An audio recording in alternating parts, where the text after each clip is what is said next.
네, 안녕하세요. 전문가 토크. 오늘은 명지대 조동훈 교수님 모시고 유통산업발전법 그리고 한국의 면세점 산업에 대해서 좀 이야기를 나눠보도록 하겠습니다. 대표님, 안녕하세요. 네, 안녕하세요. 네. 그 얘기는 많이 나오고 있습니다. 사실 유통산업발전법이라는 것이 주로 이제 유통산업을 규제하는 법안들인데 굉장히 많이 쏟아져 나오고 있더라고요. 그런데 이것이 물론 저희가 이제 표면적으로만 보면 뭐 유통산업을 이제 전통시장을 살리기 위해서 대형마트를 좀 규제하겠다 이런 법안인 것 같은데 도대체 이런 법안들이 이렇게 쏟아져 나오는 근본적 이유가 있을 것 같아요. 이름부터 좀 고칩시다. 유통산업 발전법이 아니고 규제. 유통산업 발전 저해법을 만드는 것 같은 생각이 들어가지고. 근데 이게 참 어려운 놀이 아니거든, 뭐. 네. 골목 상권 얘기가 뭐 이게 글쎄 조금 어떻게 보면은 18대 대선 때 그때 나왔죠 이미. 그렇죠. 네. 그러니까 이제 횟수로 치면은 지금 뭐 한 5년 그 전에 됐는데 점점 더 강해지고 점점 있고. 강해지는데 이유를 모르겠어요. 왜 그럴까? 그런데 그렇다고 거기 큰 먹거리가 있는 것도 아닌데 네. 어떻게 보면 그냥 명분 싸움이고 논리라기보다도 남한테 보이는 뭐 그런 좀 뭐랄까 이제 좀 선명성 경쟁을 하는 것 같아 보면 그러니까 약자 편을 쓰겠다. 정치권에서는 매력적이네요. 네, 그러니까 이제 그런데 이게 이제 문제가 뭐냐면은 진짜 이게 진화가 안 되고 있어요. 그러니까 세월이 가면은 아젠다 세팅이 바뀌는데 전혀 변하지 않거든요. 그래갖고 점차 좀 원숙해지는데 원숙해진다는 게 좋은 의미의 원숙해지는 게 아니고 점점 이렇게 나빠지는 것 같아요. 그래갖고 뭐 골목 상권을 보존하고 그럼 뭐 거기 이제 두텁게 보호한다. 이게 두텁게가 또 하나 형용사 부사가 이제 들어오더라고요. 그런데 뭐 누구를 이렇게 눌러서 두텁게 보호하는 게 아니거든요. 그래서 그렇죠. 이제 조금 더 이제 좌클릭한 게 뭐냐면은 면세점까지 들어오는 거예요. 면세점하고 골목 상권은 무슨 상관이냐 누가 이제 보더라도. 그런데 거기까지 갔어요. 근데 이게 지금 현재는 입법으로서 이제 계류 중인데 여기까지 간 거 보면은 참 그야말로 이제 갈 때까지 갔다 이제 그런 생각이 들고 그리고 이제 경제 민주화네요. 그래서 이제 왜 그런가? 경제 민주화의 어떤 그 생명력이 왜 이렇게 긴가? 그 자체가 무슨 철학이 있고 매력이 있는 거라기보다도 이게 궁합이 잘 맞는 게 하나 있어. 그러니까 경제 민주화하고 뭐가 어울린다고 생각했어요. 그러니까 경제 민주화가 그 밑에 깔고 있는 어떤 기저의 논리가 있어요. 양극화가 있다, 양극화. 양극화가 있기 때문에. 양극화가 있기 때문에 경제 민주화가 필요하다고. 이걸 해결하기 위한 수단. 네, 그렇죠. 그러니까 이제 경제 민주화 양극화는 서로 이렇게 부둥켜 안고 있는 거야. 그래서 이제 먹음, 그 다음에 이제 되먹음, 뭐 이렇게 해갖고 서로 강화를 하고 있는데, 그래서 이제 경제 민주화의 어떤 기저에 깔린 양극화가 제대로 우리 현상을 이제 좀 잘 나타내는 그런 압축된 단어냐, 로봇도 출발하는 것이 맞아요. 그걸 안 하다 보니까 맨날 공리공담을 하는 거예요. 그래서 이제 양극화 맞냐라고 이제 우리가 물어보고 그게 아니다라고 얘기를 하면서 민주화가 이건 아니다. 이렇게 이제 좀 논리를 전개해야 될 것 같아요. 그러면 양극화라는 건 뭐냐면 기본적으로 분포에서 가운데가 없다는 거 아니에요? 그런 건 없어요. 네, 정확한 진단이 있어야 되니까. 그런데 그건 없는데 이제 가운데가 없는 건 없는데 그렇다면은 실제 최근에 뭐 소득 분배의 어떤 이제 좀 악화 이런 정도까지는 뭐 말이 되는데 양극화를 하면은 이제 가운데가 없고 이제 극단과 극단 부딪히는 건데 우리가 또 뭐를 조심해야 되냐면은 극단과 극단 부딪히는 게 아니고 거기에 증오나 분노가 좀 자아내는 게 예를 들어서 잘 사는 사람 때문에 못 사는 사람이 생겼냐라는 그런 의문을 좀 제기해야 되는데 저는 무관하지 않아요. 그렇죠? 이거는 이제 독립적으로 이루어지는 건데 그 연결이 있는 것 같아요. 보면요. 그래서 이제 뭐 아시다시피 보면은 이제 최근에 이제 뭐 4차 산업혁명까지 나오고 그리고 이제 경제 구조 복잡해지면은 이익이 분화되잖아요. 그렇죠. 따라서 소득 차이는 나게 돼 있어요. 따라서 소득 차이의 어떤 격차. 이렇게 표현하는 게 맞는데. 정확한 원리죠. 네, 그렇죠. 그러니까 의미 있는 차이를 갖다 이거를 조금 이제 악마화를 이제 시키는 것 같아요. 그러다 보니까 경제 민주화 약자를 도우하고 강자를 규제한다라는 건 어떤 면에서 이제 정언적인 그런 이제 명언이 되거든요. 명분이 되거든요. 그래서 이게 이제 점차 이게 강해지는 것 같은데 세계 어느 나라에서 경제 민주화라는 얘기를 지금 하고 있습니까? 보면요. 최근에 가장 최근에 이제 미국 대선이 있었잖아요. 물론 우리하고 좀 이렇게 선거 풍토도 다르고 좀 캠페인도 다르지만은 거기 보세요, 지금요. 그러니까 그 당시에는 이제 어떻게 하면은 미국의 이제 일자리를 다시 보존하느냐, 어떻게 미국을 떠난 기업을 불러들이느냐, 법인세를 낮추고 SOC 투자. 그런 얘기를 하다 보니까 미국의 금리를 올릴 정도까지 경제 회복이 되잖아요. 한국은 공공부문 일자리 이야기하는 대선주자들이 네, 좀 다르군요. 네, 전혀 다르고, 그리고 이제 우리 같은 경우 보면은 이제 선거의 좀 와중이잖아요, 지금요. 그리고 이게 이제 골목상권, 이 면세점, 이거 전부 다 뭐냐, 선거 캠페인이고 선거 공약이라고 지금요. 따라서 선거 공약의 내용을 들여다보면은 그 나라의 경제 상황이 앞으로 어떻게 전개될까를 충분히 예측할 수 있어요, 보면요. 그래서 좀 굉장히 안타깝습니다. 네. 그리고 아까 말씀해 주셨지만 사실 방향은 이미 골목상권을 어떤 살리겠다 혹은 전통시장을 살리겠다라는 쪽으로 정해져 있는데 이게 결국 문제는 그 방향보다도 사실 나오는 법안들이 너무 저질이라고 할까 급이 좀 낮다 이런 문제들이 좀 문제가 되는 것 같아요. 예를 들면 이제 규제를 하다 보면 전통시장 반경 뭐 1km 안에서는 뭐 대형마트가 들어설 수 없다라고 했는데 이게 하나 법안이 나오면 그 다음 법안은 3km, 그 다음 법안은 5km 뭐 이런 식으로 계속 늘어난다든지 그러다 보니 결국 그러면은 이거 할 수가 없으면 또 새로운 법안 뭐가 없을까라도 하다 보면 면세점까지 이제 또 들어오는 이제 그렇죠. 그래서 이제 이게 조금 더 디테일을 좀 소개를 좀 해야 되는데 어떤 뭐 이름도 좀 거론하기 싫은 국회의원인데 그 양반이 이걸 입법을 했어요. 그래갖고 이제 정확히 이제 면세점 영업 규제입니다. 영업 규제. 근데 구체적으로 이제 그 휴일을 포함해서 몇 시부터 몇 시까지 영업을 못 한다라는 이제 그 입법을 좀 냈는데 그 서울을 들여다보면 이런 거예요. 그러니까 면세점은 이제 크잖아요, 규모가. 그렇죠. 네. 그러니까 어떻게 이제 입법 기술이라고도 볼 수 있겠어, 그쪽에서 볼 때는. 그러니까 이제 유통산업 발전법에서 얘기하는 대규모 점포라는 데피니션이 있어요. 그래서 네. 이제 이러이런 조건을 충족하면은 대규모 점포가 되는 거고, 대규모 점포가 되는 순간에 규제가 무지하게 들어가는 거예요. 그러니까 이거는 뭐를 하고 저거는 뭘 하고. 그러니까 예를 들어서 대규모 점포가 들어가면은 주변에 어떤 영향을 미치는가. 영향평가를 하잖아요. 네. 그렇죠. 그런 거 전부 규제죠. 그러니까 예를 들어서 우리가 집을 질 때 교통 영향평가는 당연히 하는 거잖아요. 그런 식의, 그러니까 대규모 점포가 들어가서 주변 상권에 어떤 영향을 주는가. 이런 걸 단지 조사를 하고 충족해야 되고 또 아니면 규제가 가해지는 거거든요. 똑같은 논리야. 그러니까 이제 유통산업 발전법 아마 2조인가 그럴 거예요. 그래서 대규모 점포를 정의하는데 영업 면적으로. 예, 그렇죠. 그 대규모 점포에 해당되는 그런 면세점도 사실은 대규모 점포니까 유통산업 발전법에서 얘기하는 대규모 점포의 규제를 받아라 그런 얘기야. 그러니까 이제 주변에 영향을 어떻게 주는가 등등 뭐 이걸 전부 다 이제 좀 설명하라 그런 얘기죠. 근데 아시다시피 보면은 이제 그렇잖아요. 뭐 슈퍼라든지 그다음에 이제 뭐 백화점, 그다음에 이제 뭐 골목상권 이런 거는 어느 정도 이제 서로 경합적인 그런 게 있는데 이 면세점은 전혀 무관해요. 얼마 전에 우리 그 발표가 있었죠. 그렇죠. 네. 유통산업적으로 포럼에서. 그래서 그때 제가 발표할 때 뭐라고 얘기를 했냐면은 화성에서 온 사람하고 그다음에 금성에서 온 사람 얘기를 했다. 그러니까 전혀 다르잖아요. 그러니까 면세점은 그거는 말 그대로 아무나 들어가는 게 아니고 비행기 표가 있어야 들어가죠. 여권 갖고 그렇죠. 그리고 출국하는 사람이 물건 사는 거예요. 따라서 출국하는 사람이 갖고 나가는 거잖아요. 보면요. 그러니까 이거는 그렇죠. 네, 그러니까 전혀 고객이 아무나 들어가는 그런 이제 시장 들어가는 그런 게 아니고 하여튼 뭐 출국 그다음에 이제 우리나라를 이제 통과하는 여객 위에 있는 이제 그런 여행객들이 그 해외로 다시 해외로 이제 반출하는 조건으로 물건을 사는 거기 때문에 전혀 무슨 뭐 골목상권하고 이게 부딪힐 게 없잖아요, 지금. 전혀. 그러니까 화성에서 온 사람하고 금성에서 온 사람하고 그 정도로 이게 우리가 비교할 정도로 전혀 시장이 분리가 돼 있어요. 따라서 여기를 누른다 하더라도 이쪽으로 온다는 게 전혀 없는 거죠, 보면. 그러니까 지금 여행객들이 지금 뭐 전통시장 가서 뭐 그건 아니잖아요, 보면. 그러니까 이거는 너무 터무니없는 거고. 그리고 또 입법에서도 너무 어거지를 이제 부린 거죠. 그래서 이제 이게 관세청에서도 이걸 유권 해석을 내렸어요. 그래갖고 대규모 점포란 시설 기준인데 설령 그렇다 하더라도 업의 어떤 본질이 전혀 다르다. 그러니까 이제 대형마트하고 면세점은 전혀 다르다. 따라서 대형마트에 적용되는 그런 규제를 시설 기준으로 해서 적용하는 것은 아니다라고 유권 해석을 내렸어요. 그럼 이제 사실은 이제 일이 끝난 건데 아직도 이제 이게 계류 중이니까 지금 어떻게 이게 변할지 모르겠습니다. 네. 법안이 뭐 발의되면 이제 계속 계류가 돼 있을 수밖에 없으니까.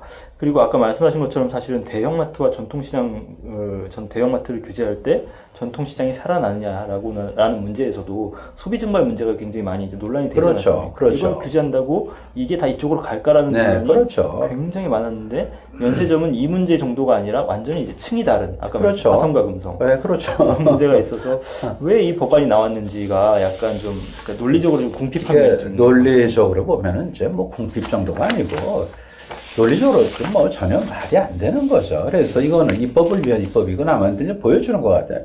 이제 뭐 이런 것 같아요. 딸랑딸랑 하면서 나 이거 하는 거 봤지. 뭐 이렇게 남한테 보여주기 위한 게 아니면은 이런 입법이 나올 수가 없는 거죠. 그 다음에 지금 이제 면세점을 우리가 좀 사실은 좀 오해를 하고 있는 게 그 면세점이라고 뭐 현금말을 하는 거의가 아니에요. 부주무자격이도 타이트한 경쟁을 좀 통해서 좀 이렇게 겨우 영업이익을 갖다 그걸 좀 갖고 투자한 걸 메꿔 가는 거기 때문에 그렇게 무슨 뭐 여기는 뭐 규제를 하거나 또는 무거운 짐을 뭐 매달더라도 잘 굴러간다 그러지 않아요. 지금 그래서 우리나라는 이제 면세점 보시면 아시겠지만은 이제 사실은 외화 내빈할 수가 있어요.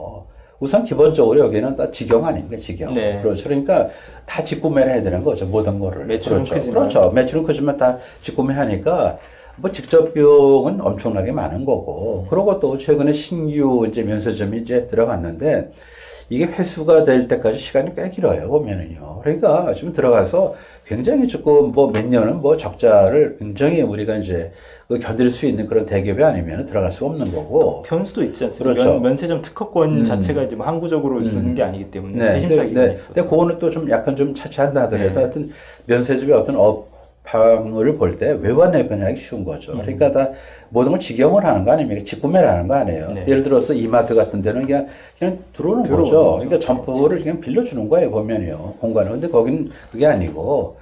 따라서 이게 영업이익이 그렇게 좀 높질 않아요. 그리고 이제 그 자본, 어떤 이제 회임 기간이 길다고 그러는 거죠. 그러니까 투자하고 나서 뽑을 때 오래 걸리고. 그리고 또 하나 우리가 뭘 알아야 되냐면은, 이제 그 김 실장께서 이것도 좀 이제 아셔야 돼요. 왜냐면 이제 우리가 면세점 하면 전부 다 이제 뭐가 떠오르죠? 그냥 외국 브랜드가 떠오르잖아요. 고가품, 이제 고가품. 수입품. 그런데 최근에 한 6년 정도의 좀 시간을 가지고 깜짝 놀란 면세점에서 파는 물건의 40% 국산이에요.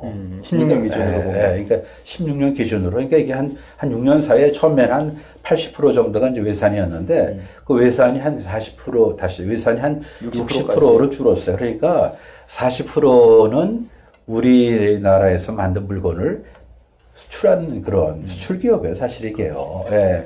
그 다음에 또 하나 우리가 또 조심해야 될 게 뭐냐면은 항상 이건 이제 오해를 하는데, 뭐 백화점, 대규모 쇼핑몰 전부 다 보면 강자로 생각되는데 거기 연결된 사람들은 그러지 않거든요. 마찬가지로 지금 여기 그 면세점에 이제 40% 국산품이고 그 40% 국산품에서 3분의 1은 중소기업, 중견기업이 만드는 거예요. 또 다 대기업이라고 그렇죠. 생각하시면 대기업이 아니에요. 그러니까 이제 만약에 면세점 규제를 한다 하면은 거기 연결된, 그죠? 연결된 40% 국산의 매출이고 또 거기 3분의 1이 중소기업이에요. 따라서 약자를 옥조이는 거를 지금 보질 못해요. 왜? 면세점 이런 거에 좀 눌려가지고. 대기업이니까. 네, 대기업이니까. 이제 그래서 잘못된 거고.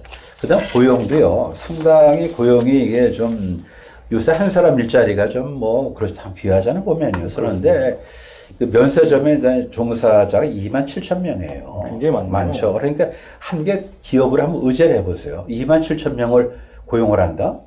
만약 이것이 뭐 이렇게, 예를 들어서 뭐 자동차, 뭐, 또는 무슨 뭐 선박까지 노동 집약적인 그런 기업이 아니면 27,000은 대단한 규모죠. 그렇죠. 따라서 27,000 정도의 고용 효과가 있는데, 그 중에서 이제 직영도 있고, 그 다음에 이제 파견 나온 것도 있는데, 하여튼 간접 고용하고, 그 다음에 직접 고용을 합쳐서 27,000이에요. 그러니까 여기는 우리가 고용을 보호하기 위해서도 규제를 하지 말고 장려를 좀 해야 되는 입장인데, 그거를 이 사람들, 그러니까 정치인들이 잘 모른다는 겁니다, 지금요. 네. 그 처음에 아까 말씀해 주신 것처럼 이제 면세점을 이제 규제하겠다는 당초 목적, 그러니까 전통시장을 살리겠다라든지 이 목적하고 이게 과연 부합되는지, 또 이 면세점 규제로 인해서 그럼 이 피해가 어디로 가는지에 대한 이런 종합적인 어떤 검토가 좀 제대로 이루어지지 않은 측면이 굉장히 좀 강하다는 좀 그런 생각이 드네요. 그래서 앞으로 국회에서 이제 계류된 이 법안들이 조금 제대로 된 논의를 바탕으로 해서 불필요한 법안이라면 이제 아무래도 좀 없어지는 그런 방향으로 좀 이 법안이 좀 처리됐으면. 그래요. 그래서 이제 그 면세점을 우리가 좀 이제 보는 시각을 이게 유통 기업으로만 보는데 네. 이제 보세요. 보면 이게 물건을 만들더라도 말이죠.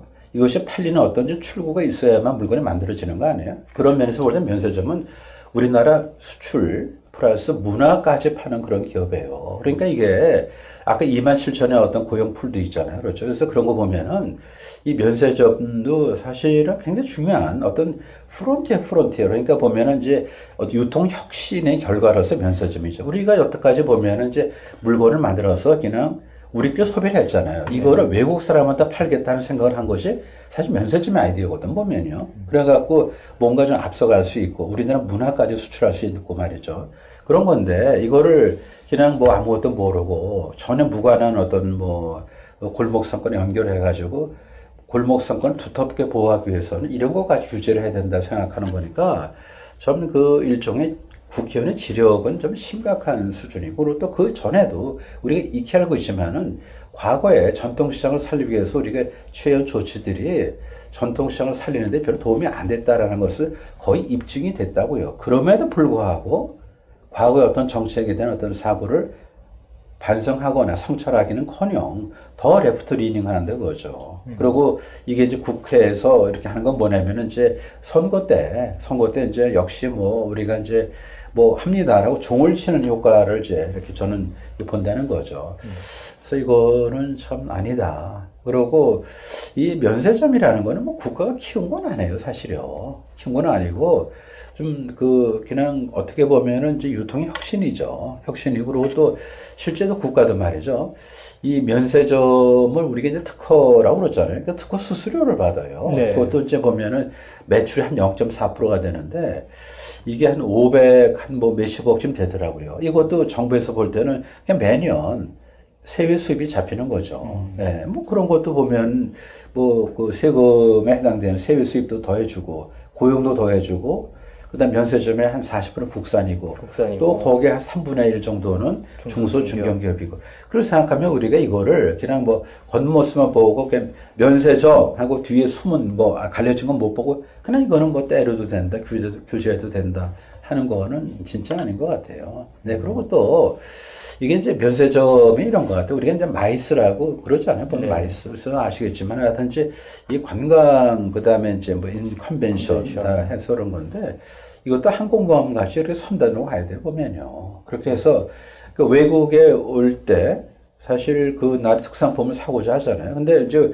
우리 같은 경우는 이제 좀 뭐, 그때 선진국에 이제 어떤 문턱이 이미 들어와 있기 때문에 외국인들이 면세점에서 물건을 쇼핑하는 것도 한국 방문의 큰 목적 중에 하나예요. 그래서 다 이걸 좀 결합을 하면은 의료 관광도 있잖아요, 보면요. 등등 해서 이제 어떤 이제 컨벤션도 있고 말이죠. 그 다음에 이제 그 뭐 인센티브로 관광도 하고 그래서 이거를 같이 합치면은 조금 우리가 좀 마땅한 어떤 이제 그 성장 동력을 찾기 어려운데 이걸 다 종합했을 때 유통 혁신 쪽에 엄청난 성장 동력 원이 될 수 있는 거예요, 이거를. 그러니까 이제 면세점만 보지 말고 합쳐서 전체를 다 보면 마이스를 본다면은 그렇게 해서 마이스를 통해서 유통 쪽에서 어떤 먹거리를 찾는 그런 노력을 해야 되는데 그걸 못 보고 그냥 뭐 터무니없이 뭐 골목 상권은 것도 두텁게 보호한다라는 그런 이제 명분에서 이런 터무니없는 얘기를 하는 거는 참 굉장히 국회의원의 지력이 낮다는 겁니다. 좀 창피한 일이죠. 그리고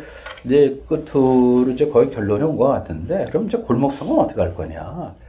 왜 보시면은 뭐 늘 이제 같은 얘기를 제가 하는데 골목 상권의 본질을 좀 정치권이 좀 오해를 하고 있어요. 우리 마치 어떤 잘 사는 못 사는 어떤 분포를 볼 때 잘 사는 사람 때문에 못 사는 사람이 생긴 건 아니잖아요, 보면. 그렇죠. 그러니까 전혀 무관한 거죠. 무관한 건데 연결됐다고 생각하는 거예요. 그래서 지금 우리가 골목 상권의 문제를 해결하려면은 골목 상권은 어떤 과밀을 해소를 해줘야 돼. 그러니까 우리가 많이 있는. 그렇지. 600만이 자영을 할 수가 없어요, 지금요, 시장이. 그러니까 그 골목에 한 10명 들어가면 딱 좋은데 20명 들어가다 보니까 너무 그 골목 상권이 어떤 과밀한 거 아니에요. 그러니까 거기서 몇 사람 좀 바깥으로 이렇게 뽑아내야 돼. 따라서 골목 상권 문제의 본질은 뭐냐? 과밀을 해서는 출구 전략이에요. 그러니까 다른 쪽에서 어떤 형태로든지 좀 새로운 취업 기회를 주면은 꼭 자영 중에서도 또 골목에 안 들어가도 되잖아요. 그렇죠. 그렇게 생각해야 되지. 지금 거꾸로 여기 들어오세요. 우리가 보호해야 될 테니까. 그게 그 반대의 어떤 접근이죠. 그거는 위험합니다. 네.